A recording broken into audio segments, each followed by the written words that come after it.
But the man from UK, I believe this is his first time fighting inside Ghana. And we've had rains pour down earlier. And the fight is that I did not know it was going to affect the stamina of the boxers in the ring. But what do you think, Sam Gold? I mean, it's a bubbly atmosphere here, intense action here. The atmosphere is so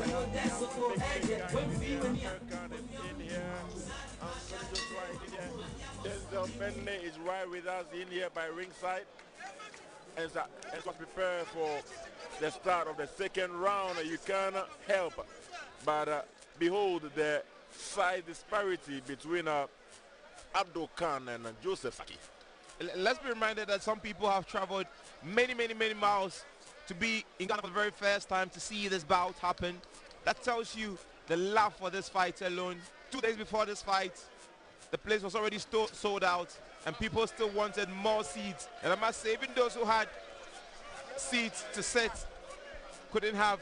People coming in from the Catholic Joe trying to work on the body of Khan. This is still around 2. And you can see those stiff jabs from Abdul Khan are beginning to find a home on the face of Joseph Saki. Joseph Saki, whenever he tries to come in, he is met with some counters here and there. So he's very cautious. A hard left hand hits Saki.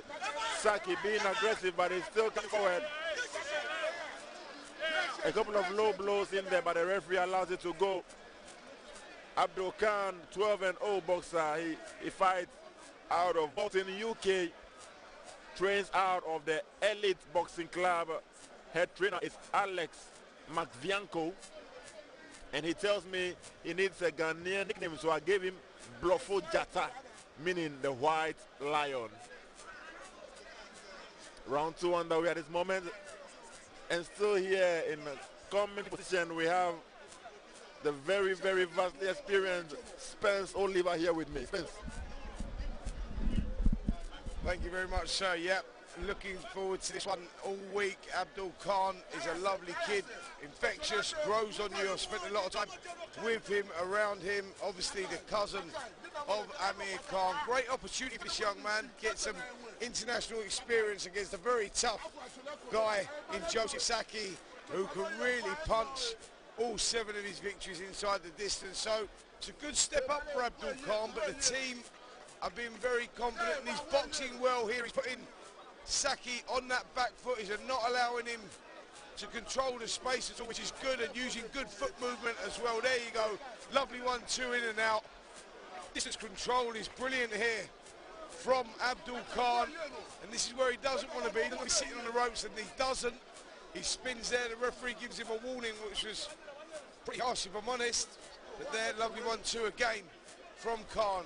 It's all about controlling that distance, keeping that space, coming off the line after throwing those punches, not sitting in the pocket and getting too greedy. There, worked well. The jab, found the range of that. Right hand went in as well, just a little unfortunate. It never landed. 10-second clack has just gone in the round, but a dominant round that from Abdul Khan.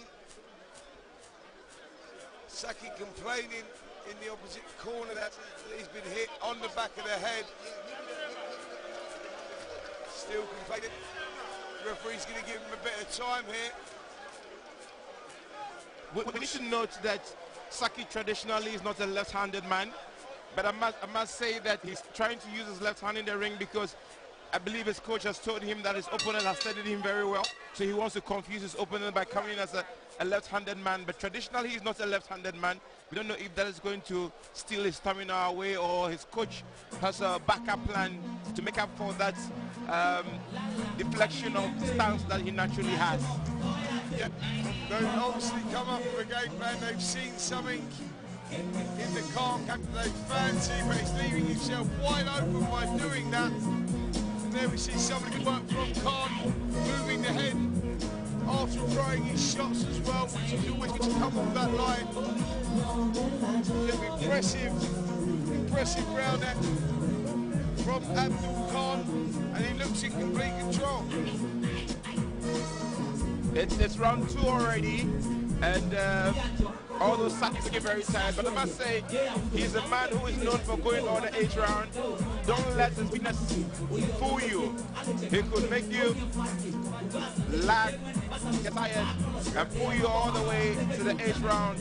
And he could pull a surprise, mostly around the 5th round in his previous bouts. Let's see if he's up to something. Like I told you earlier on, Saki traditionally is not a left-handed man, but he's been using that in the first 2 rounds. Let's see if he's going to revert back to his original stance to confuse his opponent.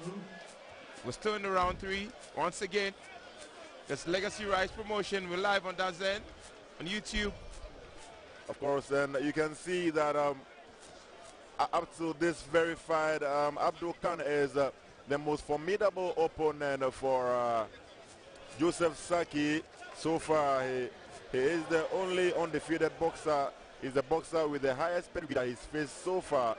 When he tried to go up in class against Daniel Otu, he ended up losing by an 8th round loss to Daniel Otu, and so this one is an uphill task for Joseph Saki, and I'm wondering whether he will be able to surmount this very Herculean task. Just giving Khan a telling off for getting a little bit rough and hitting Saki. Saki wasn't happy about it, but Khan again straight to the centre of the ring, looking to the right hand timing. Just a little off on that one, but he's got the right idea here, Khan. Working well behind the jab, trying to set the jab. You saw that with a little feint to the body there as well. Yeah, and then you can see that Khan is trying to work effectively behind that jab. Very, very sharp, sudden jab. Saki trying to move around a bit. But hey, Khan is always on him. Is always on top of him, ready to deliver. And a kind of a WWE stance here from this. Look, let's be honest, both boxers are being terrible at this. They did that in the first round where Saki held the hand of Khan. Khan got furious and then he decided to pull it. Both of them were wrong in this instance. Referee cautioned both of them and they are coming up against each other at the same time again. I would not be surprised to see a point deduction if this thing happens again. Moving on. Both seem to land there from Khan. Khan just trying to turn the screw a little bit here, just trying to up the pace. Big opportunity for both of these young men boxing on this show. Yeah, sure. Big platform. It can't get any better than this. Fighting in front of a big crowd, in front of a very, very formidable world champions. Anthony Joshua in the house. We have Denzel Bentley. We have American. We have Joshua the Hitter Clotty. We have the only professor in world boxing, Africa's very own Berima Zoom Nelson. Everybody is here tonight. Yeah. Let's get the thoughts now. Denzel Bentley, top middleweight contender, looking for a world title shot. Very, very sure to see what he thinks about Abdul Khan and the way it's going. I think it's done well for Khan. I think he's in control. You know, he's using the jab well.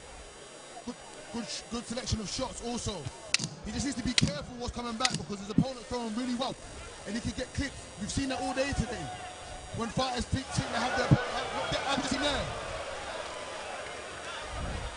I think the ref initially stopped him because one punch landed behind the head. But just as we saw there, Khan's got to be careful rushing because these guys are in the fight. They're in the fight and they want to win. Yeah, Saki's being a bit emotional. You can see on his face there is a mouth developing on his right eye, a mouth, and then you can see that he knows he's getting the worst part of the fight, and then he's trying to play dirty here and there, but the fight is still on. Look, I still maintain my stance that both boxers are being poor when it comes to tolerance.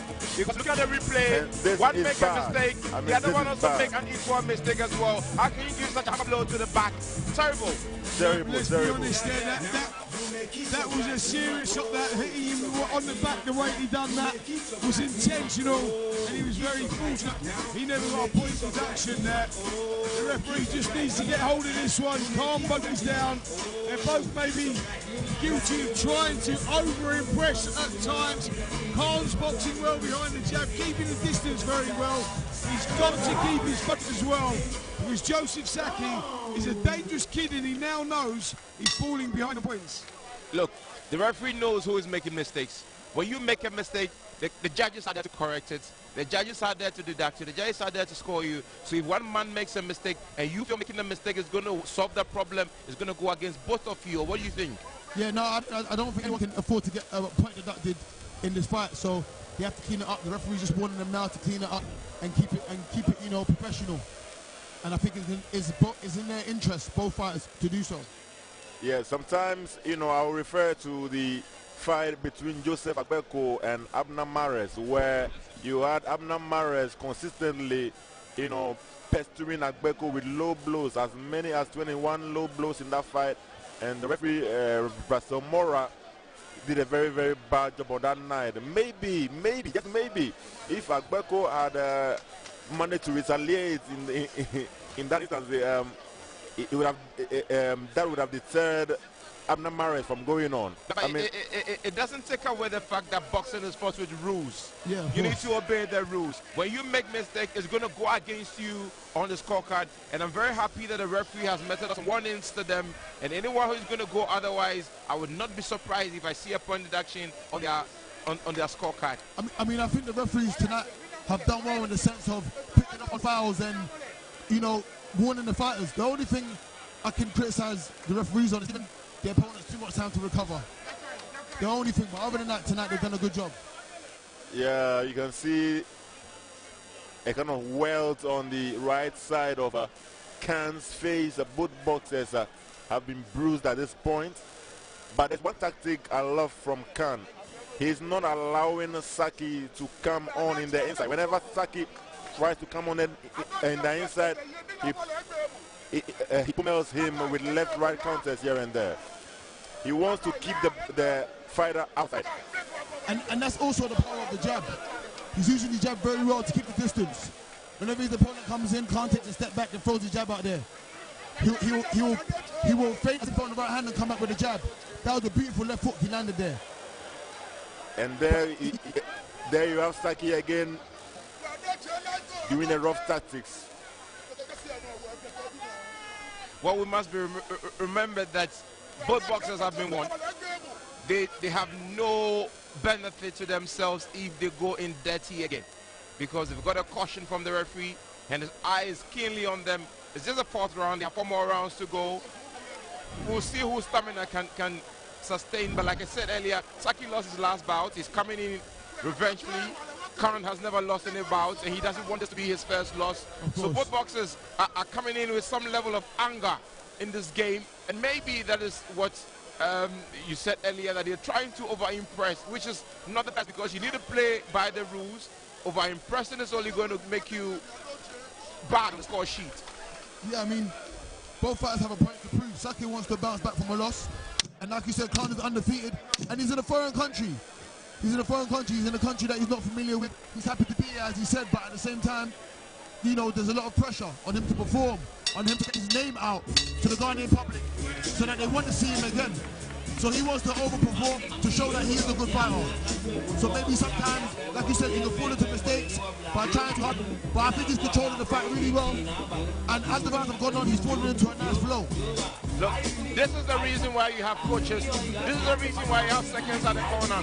They need to anticipate some of these things. They need to see these things, caution you and prep you coming in. But if the coaches or the seconds at the corner are allowing you to do this continuously in the first, second, third, and fourth round, then maybe it's a deliberate strategy to frustrate the opponent on the other side, whilst caring less about what happens on the score sheet. Yeah, I mean, that's when experience kicks in. If you have the fight with experience in these circumstances, your cornermen and your team should, you know, they've been there before. They should use their experience and pass it down to you, the fighter, and let you know, try their best to relax, try their best to keep you cool. But it's hard as a fighter, especially in a venue like this. It's rocking tonight. The crowd are so into the fights. They're screaming, they're roaring. You want to entertain them. You don't want the crowd to go quiet because they haven't been quiet all night. If they're quiet, it means I'm putting them to sleep. I need to stay awake. There's one thing you don't know about Bukom. When they're watching boxing and you're doing well, they do not care whether you're a home fan or not. They're going to root for the one who is doing well because they love boxing. They love good boxing. Whoever brings good boxing, they do not care whether it's a home breed or a foreign breed. As long as you have a good fight, the crowd is going to roar for you. And I bet you should see that looking up in the 6th or the 7th round, possibly, you see the crowd charging up for who they think is doing well. And that doesn't matter whether you're a home breed or a away breed. Yeah, but as the fighter, you don't know that. So he's trying to win the hearts of the people of Bukom. And so during the I think, break, like you said, they are great boxing fans. I've seen that all week in this build-up. The turnout at the weigh-in was amazing. It was amazing. I mean, I think boxing can grow in Ghana. I mean, just need to get a few things right, and you know, I think boxing will get its way in Ghana. all right. So during the break, I listened into the corner. I heard what they were saying in the corner of Saki, and the coaches were like, "Hey, my man, are you tired?" And he said, "Hey, I'm not tired. I'm ready to go. Let's go." So Saki says he's ready to go. And here, something about Abdul Khan. This is not the first time he's fighting against an African. In May of 2023, he fought against Jackson Malinyingi in the Agenda Arena all the way in Dubai. He won by an 8-round victory against Jackson Malinyingi, the man from Tanzania. So this Saki is Khan's second opponent from Africa. Yep, he's picking up a great experience for a young man of 22 years of age, and he knows he's got big shoes to fill. Sorry, in his uncle's shoes. Amir Khan, or the cousin. I'm saying you look to be weird, don't you? His cousin's shoes, Amir Khan, but look, he's on the right road here. This international experience is good for him. Look, this is not the first time, certainly, he's fighting in a foreign land. He's been to a foreign land before.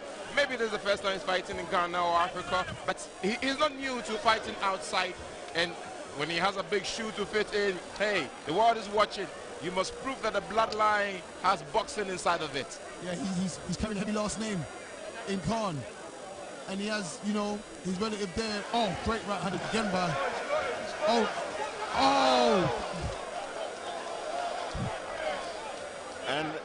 And emotions are flying at this point. And I must say that in his last... The referee has called timeout. I'm sure it's now for the medics to have a look at this. It looks like because Saki's in a Saki bad is way right now. a low blow area.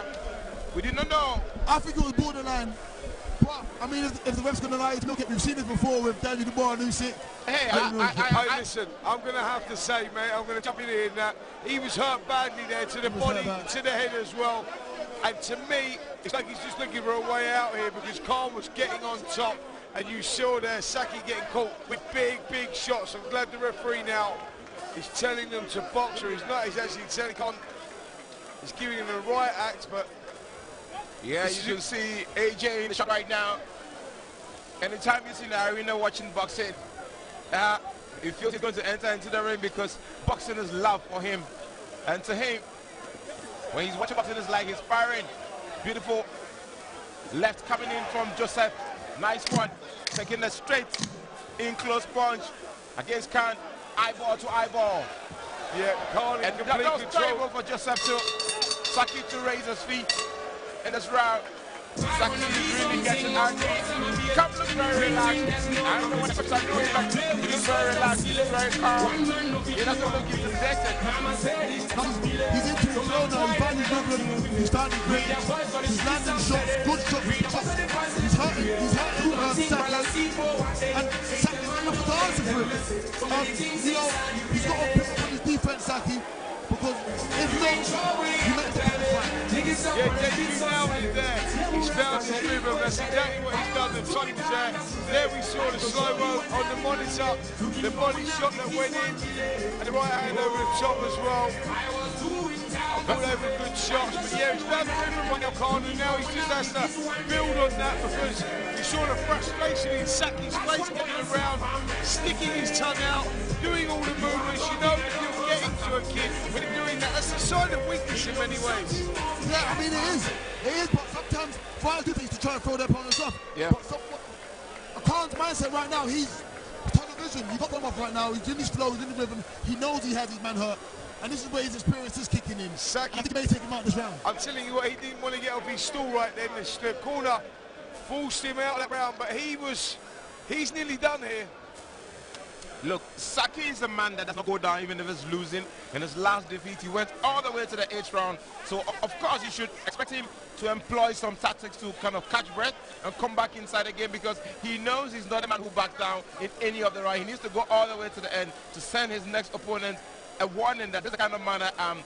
But I think personally that he's starting the first 2 rounds as a left-handed man, switching back to his natural place now has really done him a little disadvantage. He has started the fight on the wrong foot, and now, like he said, he's trying to employ them tactics, holding and trying to smoke Khan's work. But you've got to realise, even though he's a tough man and he went distance in the fight, there's a big difference, there's a big gap of talent here. Mate, he's falling to pieces right now. As Saki is wild.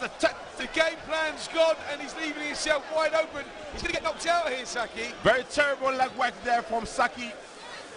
Hopping on one leg, like a kangaroo, wobbling around. Very terrible. I'm sure his seconds are looking at him from the corner saying that, hey, did you take my instructions, or you're doing what you want? Could it be another trick for him to catch breath? Right hand. Oh, he's really losing steam. No, he got hit with a right hand. Just to fight him off. And he's he gone. Want to get off. He's gone. He got hit with a right hand. It was a delayed reaction. He's done here, Saki. I'm not sure this kid's going to get out. Joseph Saki in desperate trouble. The referee said he's asking out. for a minute. Denzi ain't got nothing left. This off. I think the referee should just wave this off. That is exactly what you get when you start on the wrong foot. You're right-handed. Why do you start on the left? Start on what you know how to do. Get your momentum, get a rhythm, and flow with it. But if you want to trick your opponent, fight a different stand. When you know you're an orthodox fighter, you switch and you want to fight a different stand, and now you come back to yourself again. You are just messing up with your own self. You are. And it's the quality fighter. You can't try and, mate, old man them will do all these tricks right now.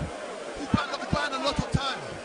He's done, mate. He's got nothing left. He can buy as much time as he wants. The heart has gone out of this one. Can't sense that. The referee really needs to call this over.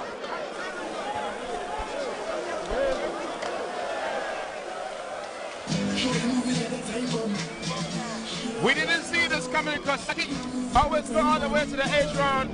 But this one, well, first of all, he started on the rubber. Secondly, too much anger. Thirdly, he was not taking orders from his seconds, if you ask me, because at a point in the 3rd round, he was arguing with his seconds. I seem to say he knew what he was doing, but the seconds at the corner see more than you when you are in the ring. He was too tired to do whatever his corner was telling him to do. He couldn't match the skill level of Khan. He couldn't match it for speed, strength, time, nothing. There was nothing else for him to do. The referee made that call. I think it's something else to call it, but it was done. When you have a fight like this, and the boxer turns his anger towards the greed, what is going to be the best advice to give to the boxer? Whatever he did in the ring today, he has to work on. He has to get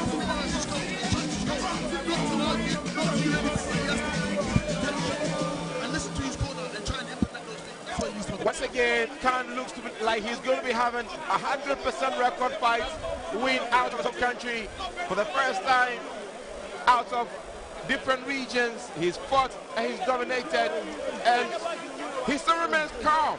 He looks as if he can even do a top runner. And I think his coaches are really doing good, and he's proving that he has that big shoes that he needs to fill. His leg is fitting in bit by bit.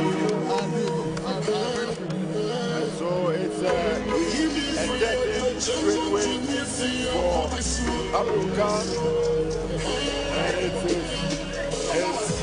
that knockout. It's that knockout. His second win. And we saw it on. It is the battle of the business right here out of the Coco Boxing Arena. Live on the zone.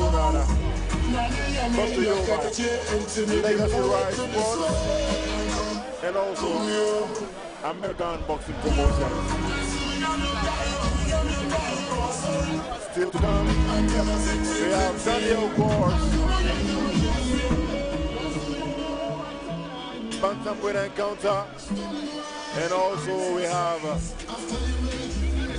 Jacob Dixon against Andrew Tabiti in the Bridgerweight Championship, and also still to come we have just look at the replay.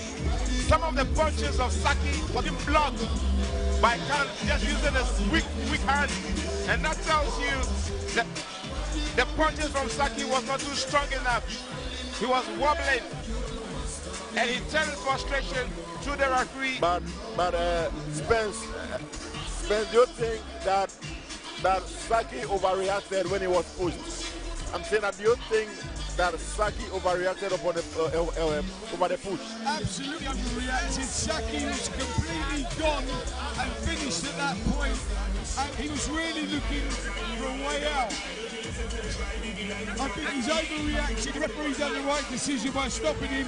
The referee gave him numerous chances to walk forward, to answer to his call, to continue with the fight.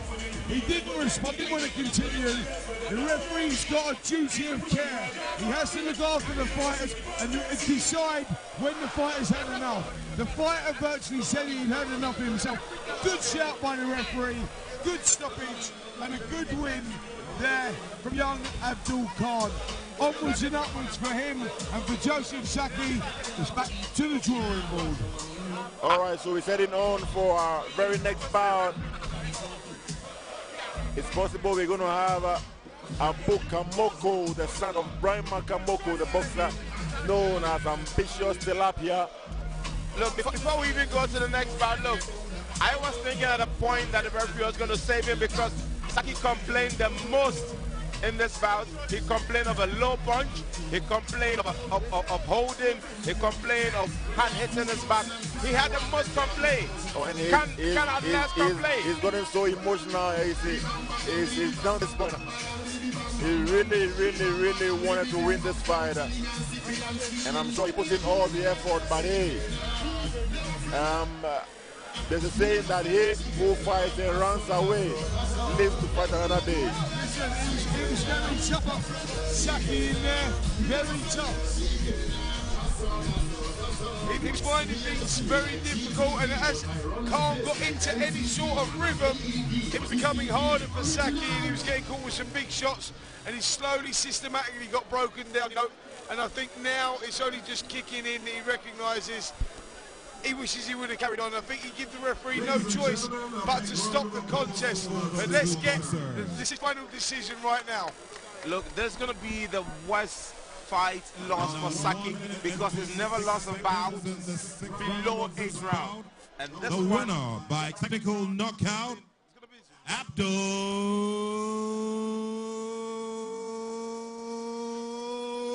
Khan. By the ring announcer, and of course what has been known all this while has finally confirmed. Yeah, good victory there by Abdul Khan. More experience in the bag.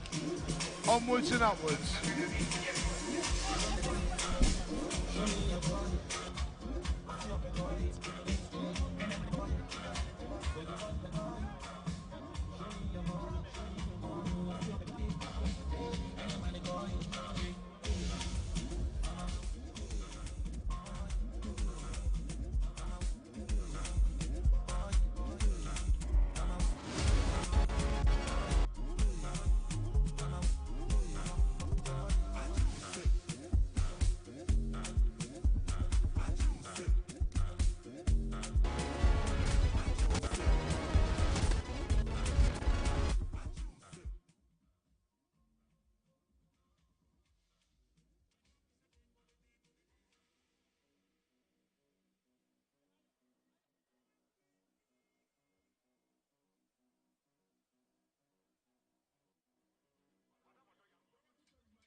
And now, ladies and gentlemen, still coming up here at the Bukum Boxing Arena, a WBO African bantamweight title fight between Theophilus Alate and Daniel Gosh. Coming up later on this evening, ladies and gentlemen. But just before that, it's my pleasure to bring here into the ring an achiever from the musical stage, from here in Ghana to the rest of the world. Performed on various stages on the African continent, in Europe and the Americas. Performing on stages in Asia and wowing all of the fans. Tonight he steps in here with the biggest accolade yet as the reigning TGMA Artist of the Year. And now, ladies and gentlemen, if you're ready, just like I am, put your hands together and make some noise as we